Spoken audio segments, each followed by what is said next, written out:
welcome to LOA Today. I'm Walt Keeson. I've been doing this podcast since September of 2012, and boy, are my lips tired. This is your daily dose of happy. We are so happy you decided to join us today.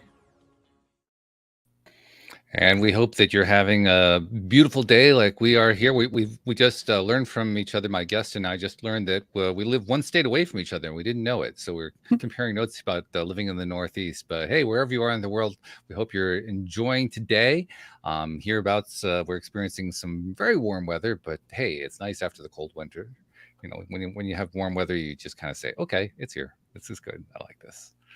And I'm going to double check to see if that's true with my guest. I mean, I'm making an assumption here. I might be wrong, but we'll find out. Anyway, his name is Peter George. Peter had an interesting experience growing up. He had a lisp. Well, I'm not sure if interesting is the right word. He had a challenging experience. Let's put it that way. And it actually became a foundation. How many times have we heard stories like this? It became a foundation for what he turned his career into. And we're going to hear that story. So, Peter, first of all, thank you for joining us on the show today. How you doing? I'm doing great, Walt. Thanks for having me. Glad to have you here. And I mean, when I first saw your profile and what your storyline was all about, that was the thought that went through my mind. Like, it's always a story of somebody who went through some sort of really difficult challenge. It affected them in a big way. And then they turned it around and turned it into a joy in some ways. I mean, that's often a hard thing to say, but they turned it into something amazing. And it sounds like you did the same thing. Yeah, I grew up with both a lisp and a stutter. And well, okay, so you had both going. And the last thing I ever wanted to do was communicate with people. Yes, I'm sure. Family, friends, but not in school or other places. And as time went by, they subsided. I had help when I was young. I had therapy, and they subsided. By the time I hit, I don't know, high school or just before that, they were all but gone. I still hear them. I still hear the lisp. I still hear the stutter every so often. You do? Oh, okay. Yeah, hopefully the stutter more often than the lisp, but hopefully the stutter doesn't come up while we're chatting. I It's promise. usually when I speak about certain topics, and we won't be talking about that anyway. So okay, well, I won't be keeping score, so you're safe. Don't worry about it. But seriously, I mean, you turn things around so much. You actually decided to create a career speaking to people about speaking to people. Which I mean, that's an interesting choice after going through that growing up. Yeah, when I went into the corporate world, I found out I had to present. And not wanting to communicate with people when I was younger, I had no practice at speaking with other people, presenting in front of them. And even if I did, I wouldn't be doing it well. So, and this will show you how far back it goes. I got books, I got cassette tapes, and I listened to them over and over and over again. And I got marginally better, but I wasn't good enough. It wasn't as good as I wanted to be. So I went and got help. I went and got group training, and that was awesome, but I wanted even more. So then I went for personal training, one-on-one. Okay. And that made a great deal of difference in my life, my ability to present, to not only communicate with others, but truly engage them and resonate with what mattered to them. And in the end, it would benefit me, because if it mattered to them, then I was asked to speak more and all those things. But what I found out when I left the corporate world was the more I spoke, when I opened my own companies, the more business I got. Yeah, it's funny how that works, right? Every time I spoke, I could see the bumps in revenue. Yeah. And it was like, huh. Who knew? This is kind of cool. Yeah. So I worked on it more and more and more. And I started speaking on stage quite a bit. And I've been doing that for about 35 years now. And about half that time, maybe halfway through, I would start doing things and practicing and trying different things. And people would say, other speakers would, hey, why'd you do that? Or could you tell me more about that? And I found out, as much as I love speaking, I loved helping other people speak more effectively even more. Why is that?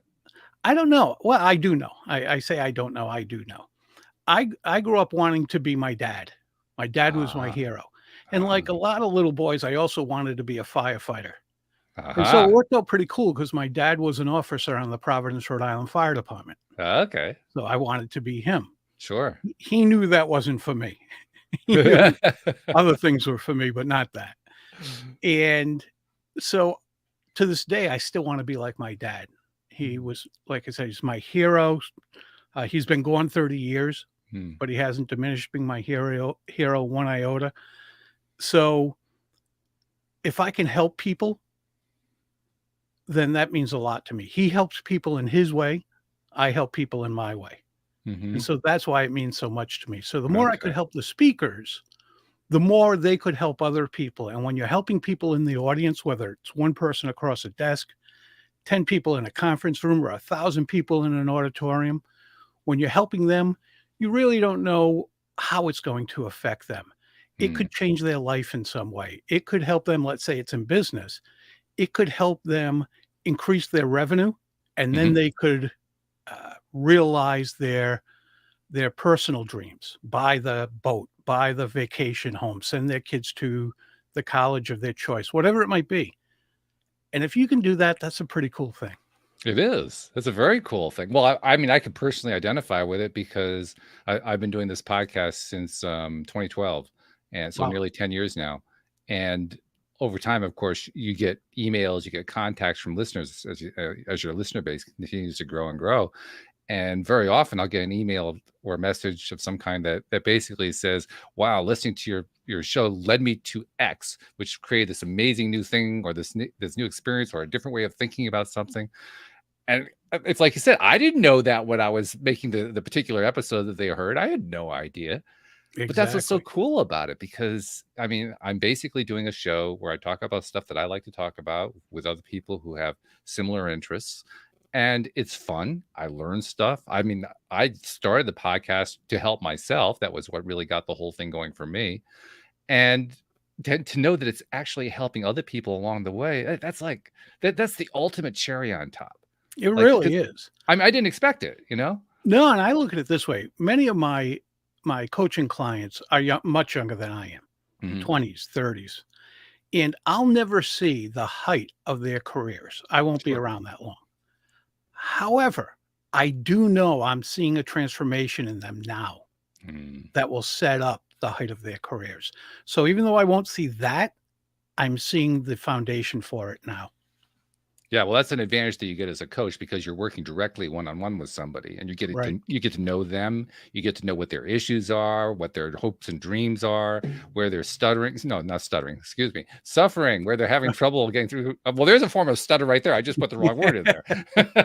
But suffering with what's going on, and they're struggling because they're stuck on stuff, and you help them get past the stuck stuff, and you can see the progress as you're working with them. That it's a different thing from doing a podcast, but I've had a number of people on the show who are life coaches or therapists, or various kinds of coaching practitioners, and for them it's always the same thing. There's a tremendous thrill in helping people and knowing that you're helping them, because you can see it. You can see the progress as you're talking with them, as you're working with them. I mean, Exactly. that's fabulous. It's fascinating. It really is. It's fascinating, and it's fulfilling, And right? I have the honor of doing that.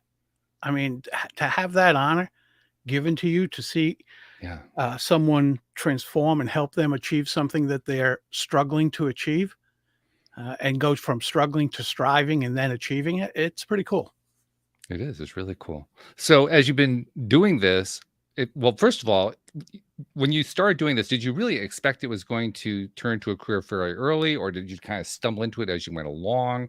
I mean, I kind of get the impression that it was a very smooth curve, but that's just because the way profiles are written. It's actually more likely that you went through bumps and crazy things happened along the way, and then all of a sudden you were presented with this other opportunity, and the opportunity said, "Well, you could try doing this." Oh, I hadn't thought of that. I mean, how did the path go, I guess, is what I'm asking. Well, I did start when I left the corporate world, I started a company, and it was a publishing company, which the phenomenal part about that is I didn't know the first thing about publishing. Not the first thing at all. I had never this was 1990. Where computers as we truly know them today Right. were just coming out. Yeah. I think the first computer I bought then for the company had 4 megabytes of memory, Right. and everything had to be done of any size on external drives, SideQuest drives and the like. Yeah. All that being said, I started a company not knowing what I was doing. I had a wife of 3 months who's very intelligent, extremely logical, and I called her from the road. I was out in the Midwest doing something, and I called her from the road from Ohio back when the phone had to be attached to the car. Oh, yes. So the car would help act as an antenna, Right. and you had your little antenna on back. And I picked up the phone. I said, "You know what? I'm going to start a publishing company." And she said, "What the bleep do you know about publishing?" And I said, "Nothing. Absolutely nothing. I don't even know how to turn on a computer. But this is something I want to do. And I know it'll probably fail, but I want to do it anyway." And my wife uh, didn't divorce me or leave me after only That's 3 good. months, which I'm very surprised. We're still together 31 years later, best friends. And the joke is, which truly isn't a joke, it took 3 years to get me to leave her corporate position to come work for me, and then I worked for her for the next 12. Really interesting. So, yeah, she really ran the company day to day. And we built it into a leader in our niche, and sold that in 2005. Wow. Congratulations. So, while this was happening, I was doing all the speaking for the company. And that's where that came from. And then when we sold that company, it was like, well, what am I going to do with the rest of my life? And you know, and I wasn't sure. And my wife said, "You love helping people." So I kind of did it on the side without really uh, Mhm. exposing it a lot. And that was kind of cool. And then other things came along and I did those. But I always stuck with this. And that's all I'm doing now. It's just speaking and coaching. That's fabulous. I'm getting too old to keep doing the other things. Well, too old or just not interested. That's what I find. As the But years go on, I get to the point where, like, okay, yeah, I could do that, but no thanks. Not interested. Not my thing. I'd rather go do the things that I enjoy doing, exactly. you know? Exactly. And I love this. I mean, I absolutely love this. When you left, well, first of all, when you sold the company that you guys had built up, and obviously it had been successful enough that you could sell it and do well off of the sales. So you were in a good place in that sense. But like you said, you were trying to figure out where you were going to go next. You kind of said, well, okay, I'm going to help people. Like your wife suggested, I'm going to try to do something to help people. But did it actually come into your mind that you were going to help them with speaking? 'Cause the reason I think about that question is, I mean, your story is that you started off with speaking challenges as you were growing up. You kind of had to, you were kind of forced into speaking through developing your company, and then you get out, and then all of a sudden you choose speaking. I mean, it's an interesting timeline, if you see what I mean, because you had challenge, and then you had challenge. You said, okay, I'm going to keep doing that. Is I don't know if it was making up for all the years of not wanting to communicate with people, or what I found out when I went for the group training. What someone took me aside, one of the instructors took me aside and said, and he knew my background, and he said, "What you've been doing is studying communication all these years, but you've been studying how to avoid it. However, to study how to avoid it, you're still studying it." True. He said, "And a lot of this is coming naturally for you." And that's when I believe I really started to say, well, I'm not learning this just to learn it because I need to for in the corporate situation. I'm learning this now because I love it. So something had changed, something had shifted in your mindset. It really did. He had a lot to do with it. And, it's funny. We think of, hey, I got over the fear of speaking or communicating with people, not the fear of speaking, but the fear of communicating with people. And uh, therefore, I'm all set. I can talk. Well, then I'm a speaker. And I found out that's not true. It's a craft that you have to learn and hone and continue to develop, just like a singer does or an athlete does. We can all run to some degree, but we're not competing in the Olympics No, or anywhere that's true. close. That's what it is. Most people, well, I can speak. So therefore, I had someone tell me once, if you don't mind a little anecdote. No, love anecdotes, stories. I was at a Don't be conference. afraid to include stories. We love stories. It's perfectly fine. I was at a conference once, and it was the first day, and I'm in line getting a team, and everybody else is getting coffee and the like. And this guy standing to my right says, and I have no idea, I've never seen the man before in my life, says to me, "I don't need you." Okay. And I looked and went, "Excuse me?" And he said, "I don't need you." I'm like, well, you have me at a loss. I have no idea what you're talking about. He said, I read on your name tag that you're a public speaking coach. I said, yes, I am. He said, I don't need you. I said, that's great. He goes, yep, I know what I'm talking about. I've got the guts to get up in front of people. I'm all set. And I said, that's perfectly good. I'd love to watch you speak sometime. And then I went and found my seat. But what I was thinking in the back of my head is he truly believes this. And for all I know, he's a fabulous speaker. But most of us aren't with some training. This God-given speaker thing is really a fallacy. Most of us are trained in one way or another.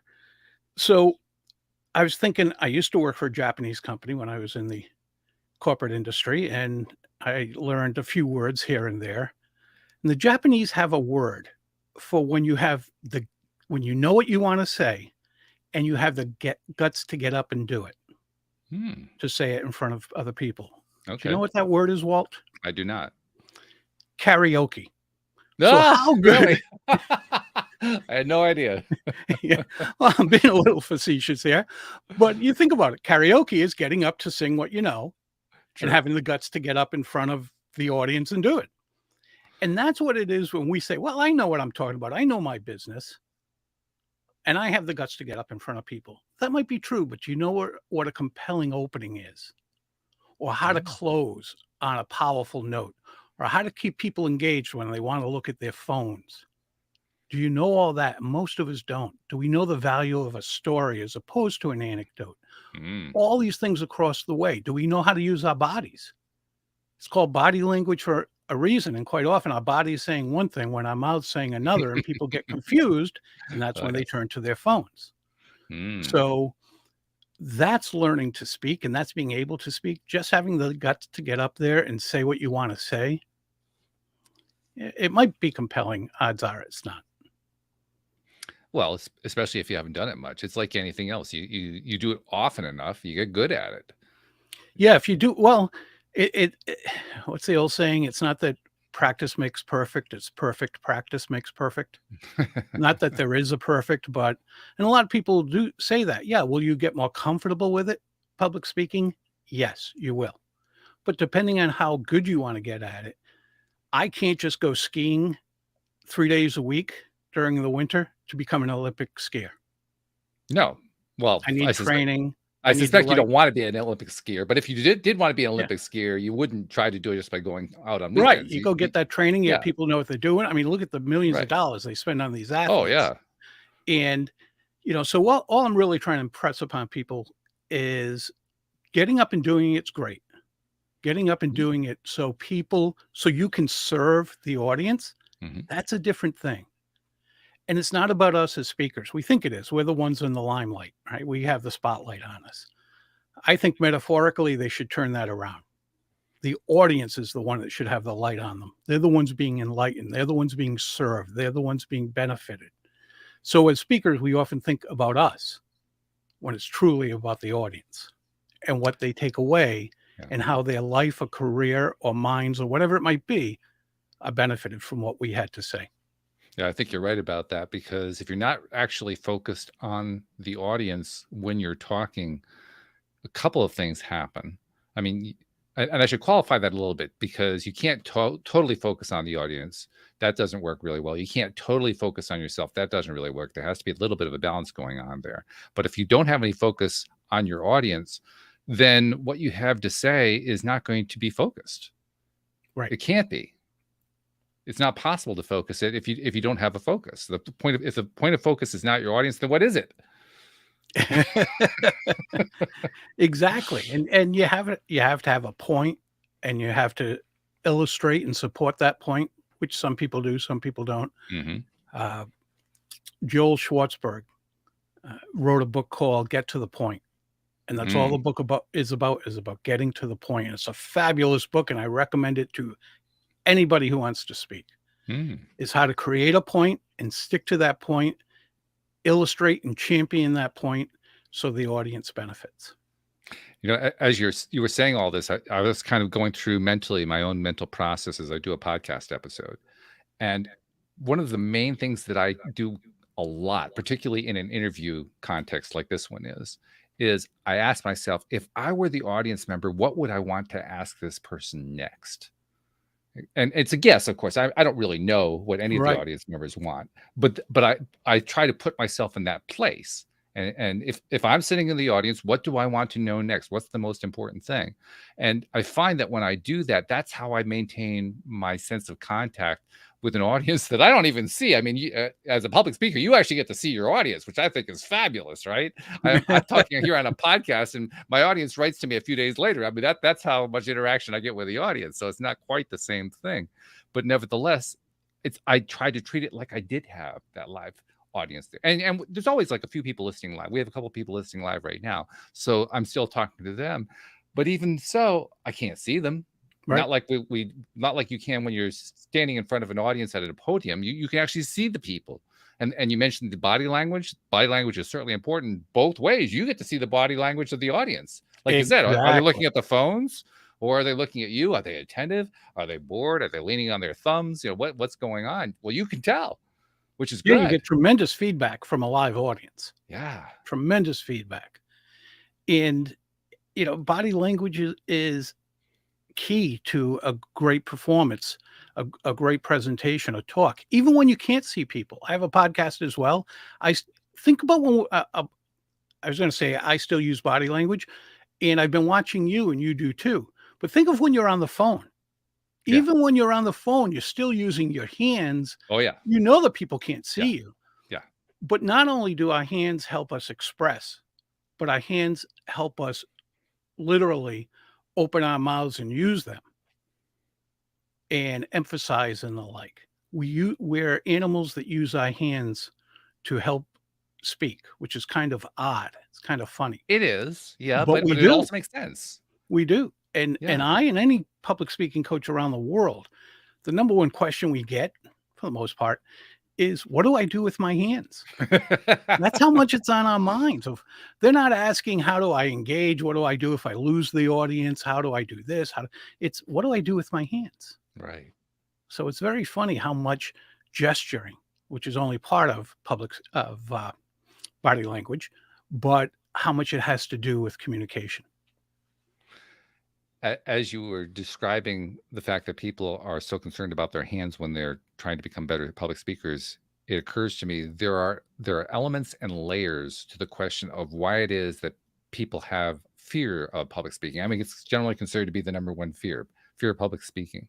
And I'm not so sure that I had a fear of it. I was certainly very aware the first time that I ever spoke in front of an audience. I was so aware that my awareness level was probably on 11. That's how aware I was at that particular time. But was I afraid of it? I'm not sure if I was afraid of it, but I could see how somebody could get afraid because there are a lot of things you could be afraid of. So, I mean, when you think about the question of fear, what do you think about when it comes to public speaking? Generally, in all the true studies have been done, it's not number one. And jokingly, I back that up with, if you say, you know, it's my biggest fear, let me tell you, if you're dropping 30,000 feet out of the air in a tube, you'd much rather be on stage. Probably, yes. Guy's got a gun to your head in a dark alley. You'd much rather be in a conference room. Fair point.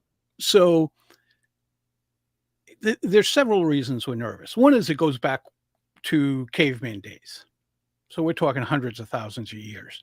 Back when we had to know if a lot of eyes were looking at us, then we were probably in danger. It was either our tribe who wasn't happy with us and they were going to kill us or banish us. Either way, we're dead. It was another tribe, which means they killed everybody else and I'm the last one. Or it's wild animals and I'm dinner. A lot of eyes looking at us didn't suit us well. So it's the fight or flight that's still in our brains, our primal brains. But even more recently, what did your parents and your teachers say to you? You know, many of us heard, don't speak to strangers. Don't speak while the adults are speaking. Yep. Don't talk this way. Don't talk that way. Don't do this. So we have that in our heads.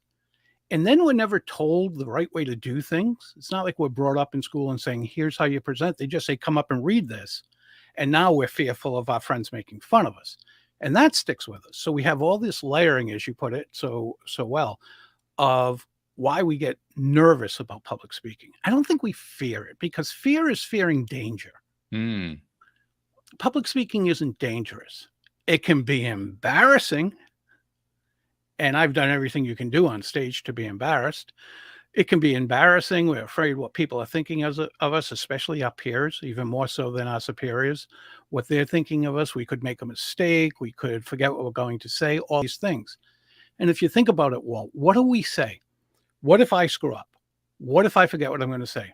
What if I make a mistake? What if they laugh at me? What if me, I? Again, we're putting all the focus on ourselves.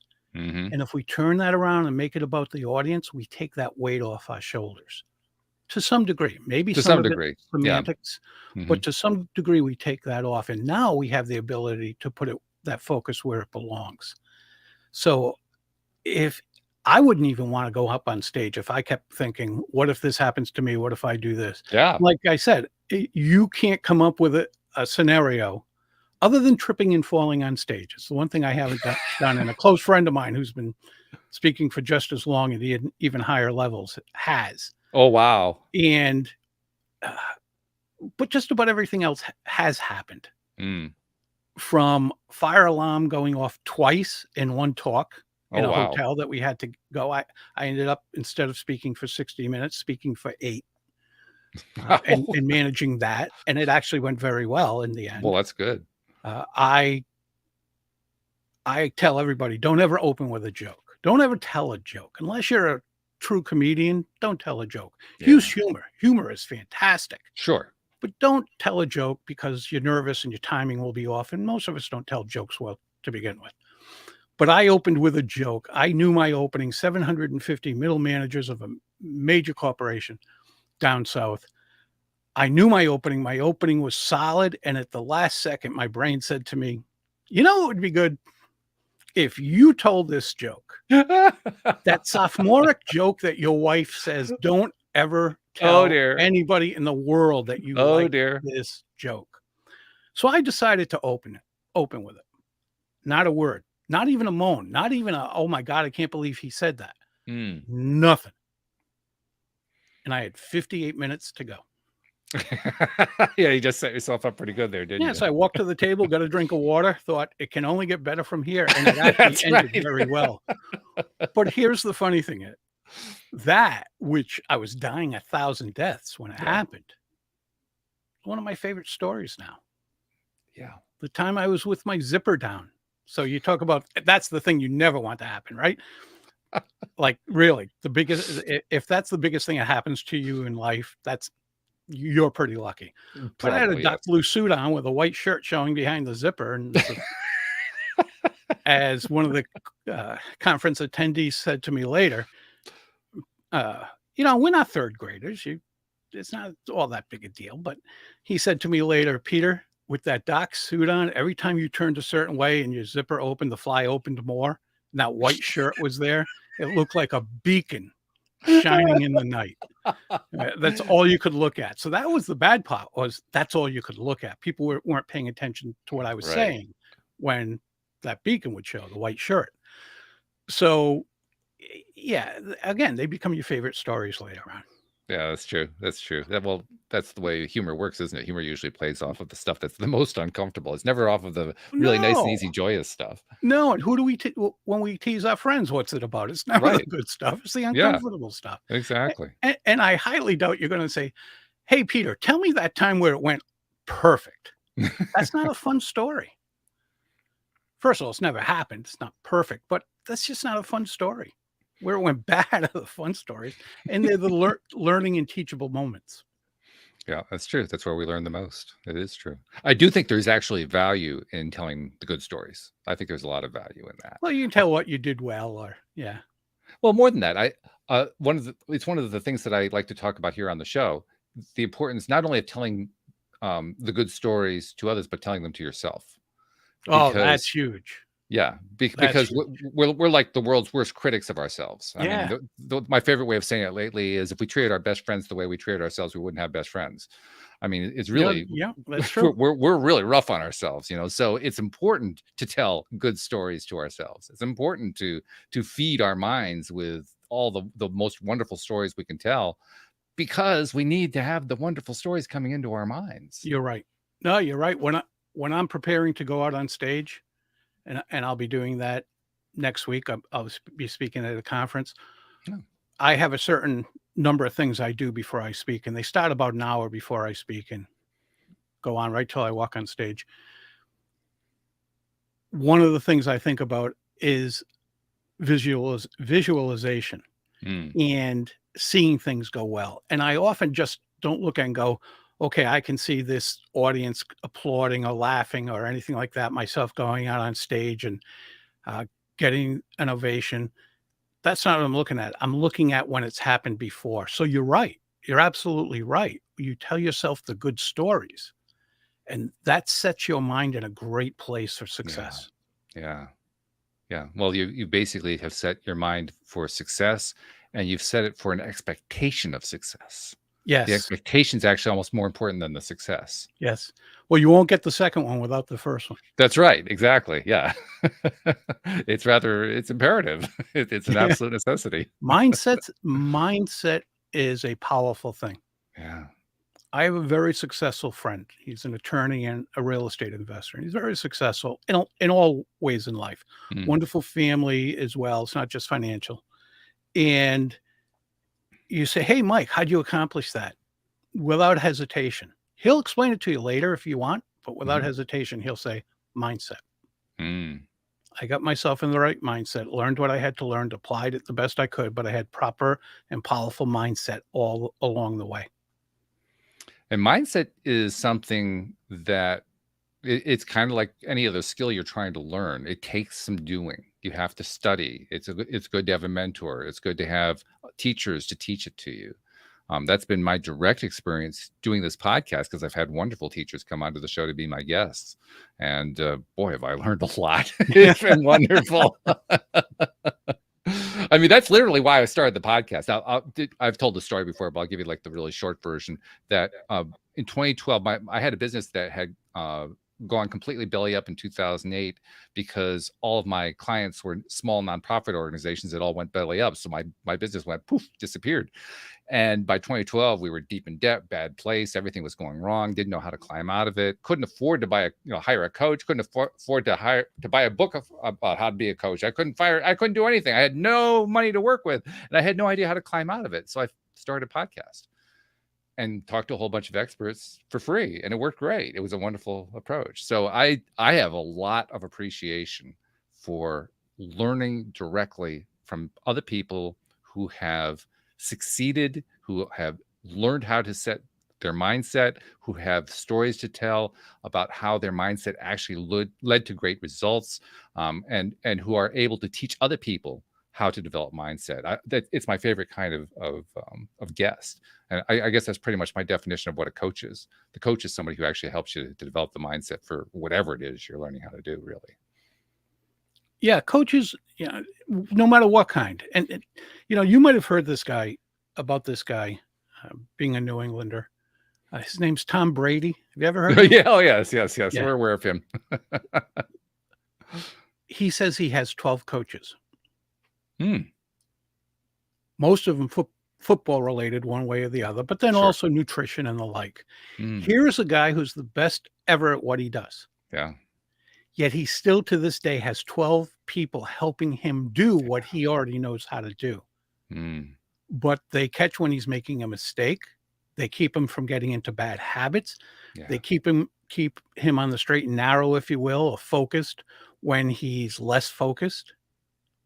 And as he put it, and that's not counting God knows how many lawyers, financial advisors, and the like, who are also coaches. Sure. A consultant is a coach in one fashion or another. So you look at people like that. Successful people often have coaches. As a matter of fact, I don't know any successful people who don't. There's an interesting statement right there. You don't know any successful people who don't have coaches. Boy, if that doesn't drill the message home, I don't know what else would. That's really something. I have a mentor. I'm 64 years old. I have a mentor who's 74 years old. And we still meet all the time, regularly. And he holds my feet to the fire. And this is a very accomplished individual. And I went and way back when asked him to coach me. We've been doing this for years. And I wouldn't enjoy anywhere near the success I have. Forget about public speaking, but the success I have in life without this individual. Why do you think it is that people resist taking on mentors and coaches? I don't think, well, I think some people don't like to be held accountable. So knowing that a coach is going to hold you accountable, we resist it. This particular mentor of mine, if I give him an excuse, he just looks at me and says, "You want to run? You want to run with that one? If you want to go with that one, if that's the lie you want to tell yourself, okay, I'll go along with it. I don't believe it, but that's okay." And he'll say things like that, or I'll say, "Hey, Dick, this went on, and this went on, and this was tough," and he'll look at me and say, "So." Yeah, that's the thing about a coach or a mentor. They don't let you get away with anything. I'm like, "Well, I don't know if I can accomplish it." And he's like, "Okay, but unless you keep striving to accomplish it, you'll never know." And he'll help me do it. But when I give him excuses or reasons, when I'm giving him real reasons, "Dick, this isn't an excuse. This is a solid reason." He's like, "Oh, okay, this is just a better lie." So like, he's a tough one. oh, he's very tough. He's like, "Yeah, all right." So he's like, "Do you want to get down now to working to achieve it, or do you just want to keep making excuses on why you're not going to?" That is great. That's a good mentor And right there. so do I always want to be held accountable? No, no. He got up and walked out one day Really? out of our meeting because I came unprepared. Unprepared in what sense? I prepare in certain ways. I prepare certain papers that I'll share with him and usually send it beforehand, actually, so he can review them. And we'll look at that. So it's revenue, it's prospects in the pipeline, whatever it might be. And there's several things. And there are goal sheets. I write goals, when I'm going to achieve them, how I'm going to achieve them, and the like. And I send them off to him. Well, I didn't send them off. And every once in a while that happens. I might have been traveling and got home the night before, whatever it might have been. Again, excuses. Because his point is, why didn't you just get up 20 minutes earlier and print them before you, or whatever. So anyway, I showed up and I had nothing. I didn't send him anything before, and I wasn't traveling. I had no reason to do it other than I hadn't prepped. And he said, and this is a good friend too. And he looked right at me. He said, "This is a huge disrespect of my time." Ooh. And he got up and he walked out. Wow. And he looked at me. He goes, "We're still friends, but you got to tell me if you still want to work together." Which was the real point. Yeah, it really was. I mean, yes, it was the disrespect of his time, but that wasn't the real point. The real point, it was, weren't you just wasting your own time? Yep. So I went to my wife's office. I didn't go back to mine. I went to my wife's office, and this is what just happened with Dick. And she said, "You lose him, you've lost a lot." And I'm like, "Yep." So yeah, he's, like I said, those two people, and we have, my wife and I have a financial advisor and the like, but between my wife and this guy Dick, they are solid coaches for me. They are probably more responsible for my success than I am. Yeah, I've heard that story quite often, told in a variety of different ways. Different perspectives, of course, will express things in different ways, but it all amounts to the same thing, that the people who have experienced the most success are the ones who found people who had experienced the most success and decided to learn from them. Yeah. And I'm fortunate to be married to one of them. She's like I said, she's my best friend. She's a tremendous business person. Probably better than I am. That ticks me off to no end. But she is. I don't think anybody's naturally gifted at too many things. I think they're set up to be they're gifted with certain elements, and then they build upon them. But if there's anybody that could be naturally gifted with a business mind, it's her. Wow. Yeah, that's pretty powerful. Yeah. Well, actually, now that I think about it, it actually describes my relationship with my wife, because my wife started a business of helping people with their gardening service and maintenance back in 2002. And she was the gardener. I was the one who had business experience. And that merger of the two skill sets worked beautifully. Nice. There are lots of people who start off wanting to be gardeners and wanting to turn it into a business, and they're usually able to get clients for themselves, and that's about as far as they can go. They can't actually turn it into a business that scales upward because they don't have the business skills that go along with it. Right. Yeah. It's really important to have that kind of merger of talents in order to make things work. Yeah. Yeah, I'm very fortunate. And it's wonderful. You're also appreciative. Yeah, they both tell me I have to be. Yeah, but seriously, you are appreciative. I really am. Yeah, I am. Yeah. I'm just making a joke, but yes, Yeah. I am. Oh, I'd be lost without either one of them. Well, also because the reason I emphasize this is appreciation. I have actually learned this from the people who have been on the show, that appreciation is really the highest. It's higher than love. It is the highest emotional state. It is the highest living state. Highest vibrational state is the way we often describe it. And in that space of being a high vibrational state, I have also learned through direct experience that the more appreciation that I express and the more appreciation that others express, the more that I experience good things and the more that others experience good things. There's a direct correlation. The more that you appreciate, the more good things happen. So when I see you, and you're very appreciative. I mean, it's clearly you're appreciative of your mentors, your coaches, the people you've worked with along the way. That appreciation goes a long way. It's not just a thank you. It's a life pattern that creates a momentum of its own, I think. And in creating that momentum, it helps to build your success, helps to build your life, your abundance, if you will. It builds everything continuously, I think. That's a great way to look at it. I've never looked at it quite that way, but I appreciate that. You're welcome. Appreciation. I appreciate that. But there you go. Yeah, I really do. It's a great way. I think it's really true. I think that if any of us want to accomplish more with our lives, just starting with appreciation is probably the strongest thing we can do. Even if we don't have a mentor, even if we don't have a business, even if we don't have prospects for whatever it is we're trying to accomplish. Maybe we're trying to find that perfect love of our life. Maybe we don't have any prospects there. Maybe we're trying to improve our health. We don't have any prospects there. Maybe we wanted to have a business, but we don't have any prospects there. We're stuck in a job working for Pepsi someplace. But if we can start with appreciation, all of a sudden the doors start to open. Because, I mean, who wants to talk with somebody who isn't appreciative? Somebody who complains all the time, always bitching and moaning, like, oh, God, this damn job, and I can't believe the supervisor put me on the shift again, and, all that kind of stuff. Right. Who wants to work with that person? But the person who, talking about the exact same situation, says, wow, I really appreciate my supervisor gave me actually 5 more hours of work this week than he gave me last week.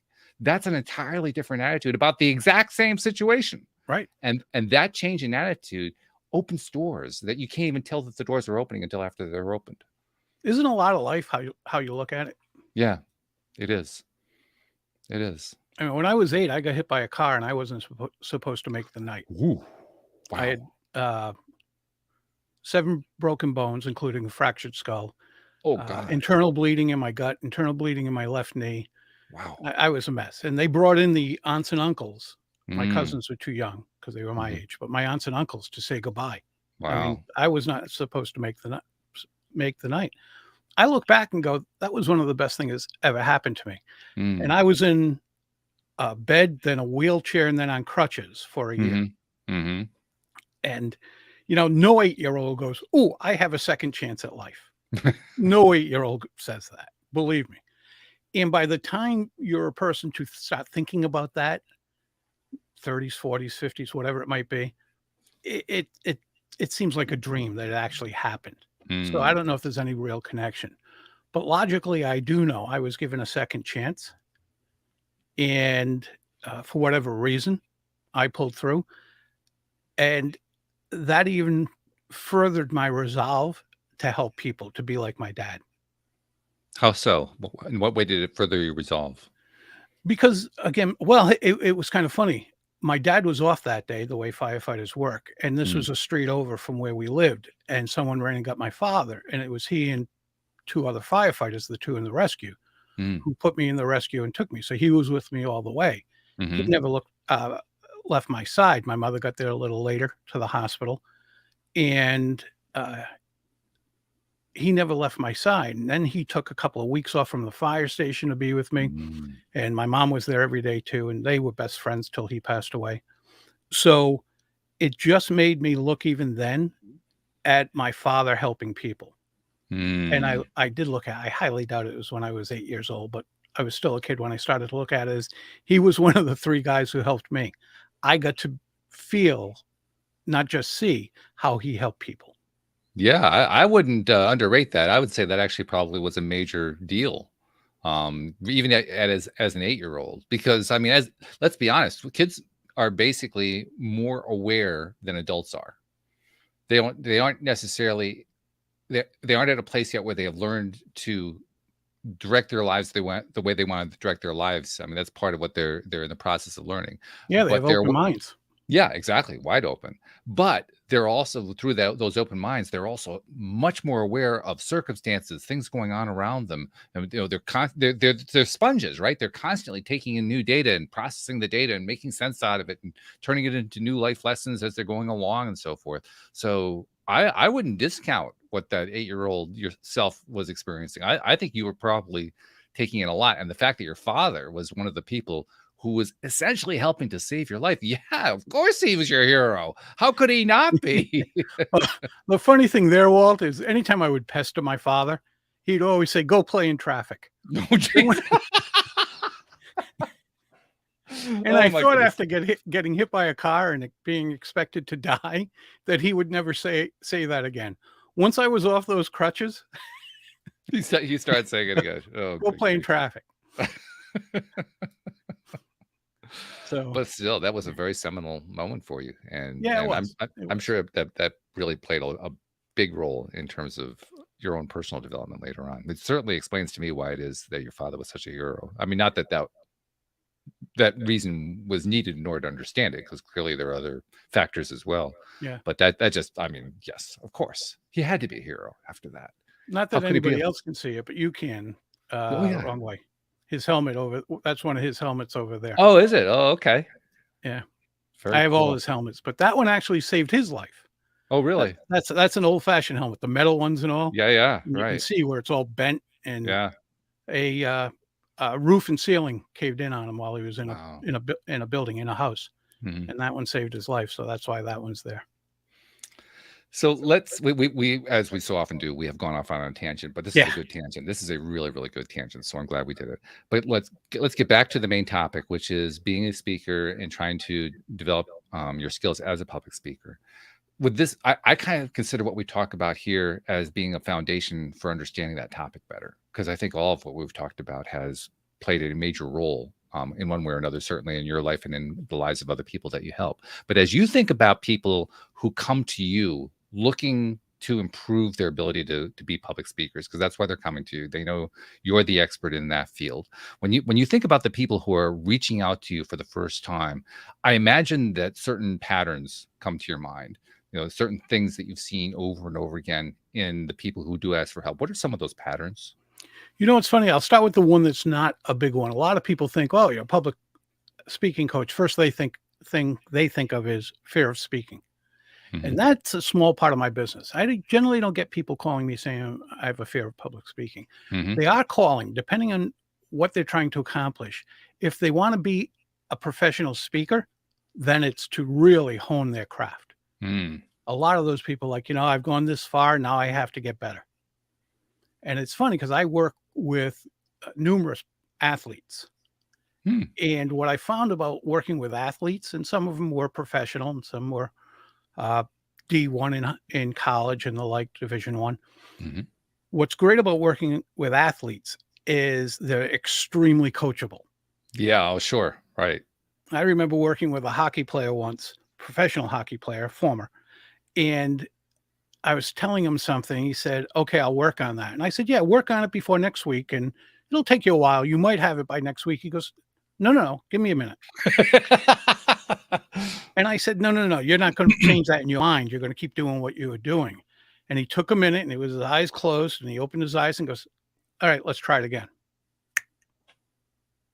So they're extremely coachable. But so you have people like that who say, "I just want to up my game. I want to be as good as I could possibly be." And then there are others who are saying, with a promotion in my business or my company, I now have to present more often. And I'm presenting now in front of the COO or the CEO or the president of the company or whomever it may be. And I have to be good at it, or I'll lose my job. Mm. which is, I had a client like that was a rude awakening to her. She got promoted to vice president, and she never really presented all that much before. But when Oh. she got promoted to vice president, it exposed how good she was not. Ah. And they couldn't have her at that position and not be a good public speaker, present well. Because not only was she presenting in the company, she was out presenting for the company, out in the Mhm. public. Mhm. And so it was like she was better off not being where she was as far as her speaking talents.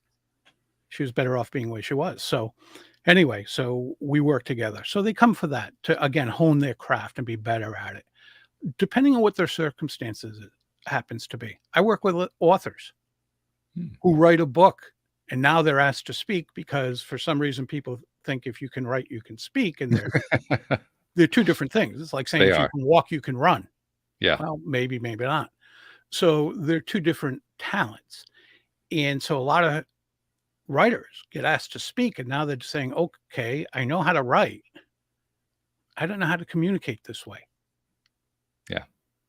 So I would it's, say an almost a better analogy is the idea that people have is if you can write, it's the same thing as being able to play music, which isn't true, yes, of course. But no, that's about as far apart as speaking and writing are. I mean, they're very very far apart. They're not really in the same range even. no, no. It's speaking and writing are two forms of communication, but they're not the same skill set. Yeah. Writing, you can edit and edit and edit all you want. Yep. You can sit and do it at your leisure. You generally do it by yourself. Yep. Most of Mhm. us do it in a quiet place. Speaking is not a singular act. It's not, you're not by yourself. People think, well, you're the only one talking. No, we're not. If people aren't speaking back to you inside their heads, then they're not getting what you're saying. Mm. So it should be a two-way conversation, and it has to be looked at that way. And you don't get to re-edit again and again and again while you're doing it. Right. It's all based on prep and then the performance side. Yeah. So they're two different skill sets. So I work with authors as well who are like, okay, now what do I do? I don't know how to do this part of communication.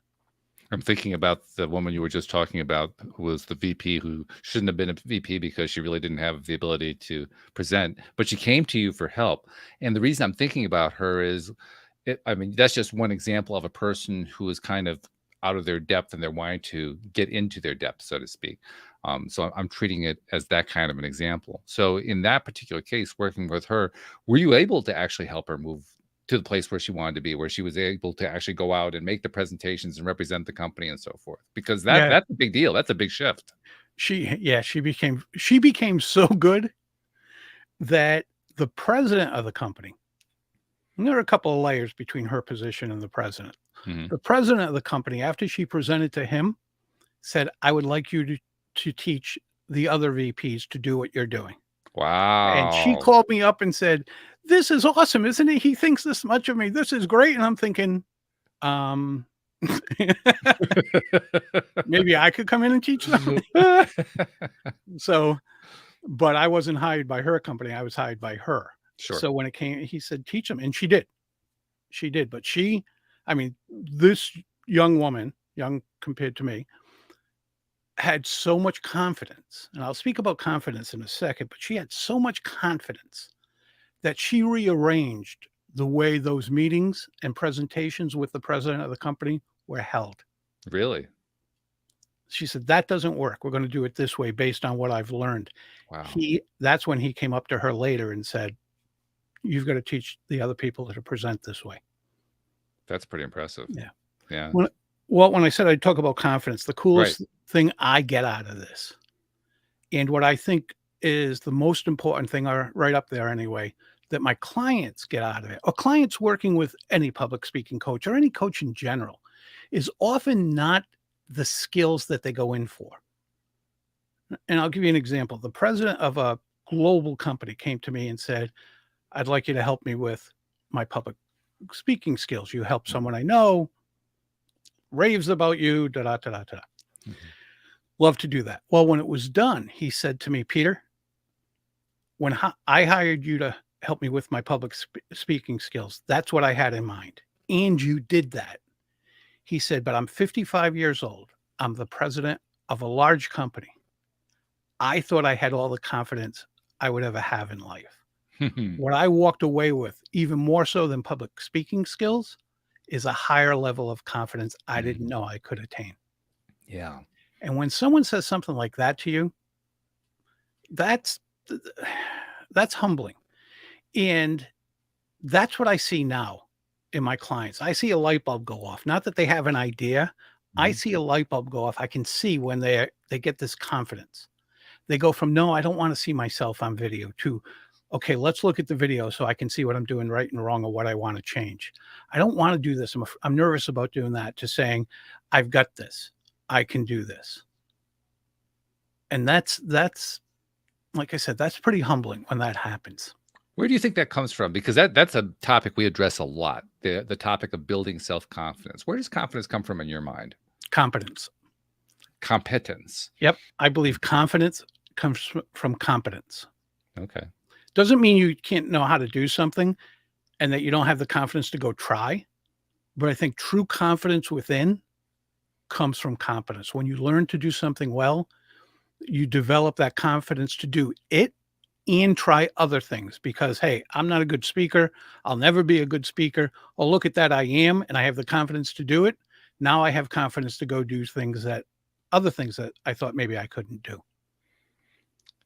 So that also raises a question too, which is, if it's about competence, well, then you have to be able to develop competence. So where do you get the confidence to develop the competence? Sometimes I'll tell you where it came with me. When I went to work for that large corporation, worldwide corporation, I didn't have the confidence to speak in front of people. And my vice president, who's a great guy, said to me, you have no choice. And I tried to find every way out, and I couldn't. I could either lose this wonderful job or get help. And that's when I went to the books and the cassettes, and then much better training with the group training and then one-on-one training. And after it was all over, he and I were having a discussion in his office. And I said, thanks so much for helping me get the courage to make that decision. So the last thing I ever wanted to do was communicate with people like that. And he said, Peter, always remember this. Life is it's easy to make the right decision when you have a gun to your head.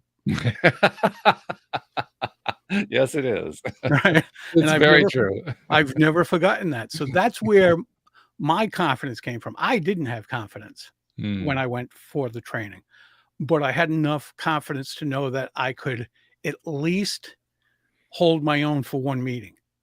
I wasn't sure I'd ever go back before I ever went, but I had enough confidence to go in. And I had no choice. And a lot of my clients have no choice. Whether it's they have to get better because someone at work told them they need to, or they have to get better so they can continue to move up the ladder in the corporation, or they know to get more gigs if they're going to make their living as a speaker, they have to be extremely competent. Yeah. So it comes from a place, like a lot of things we do that we're nervous about, it comes from a place of need or high desire. Sometimes a combination of the two.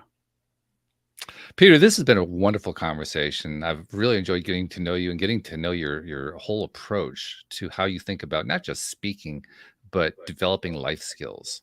And I just want to thank you for taking the time to share that with our audience today. It's been a real pleasure interviewing you. Before we go, though, I got to get some information from you. Sure. Got to find out, because there could be somebody listening right now who says, I got to talk with this guy. So they got to know how to reach you. How do they reach you? How do they find you?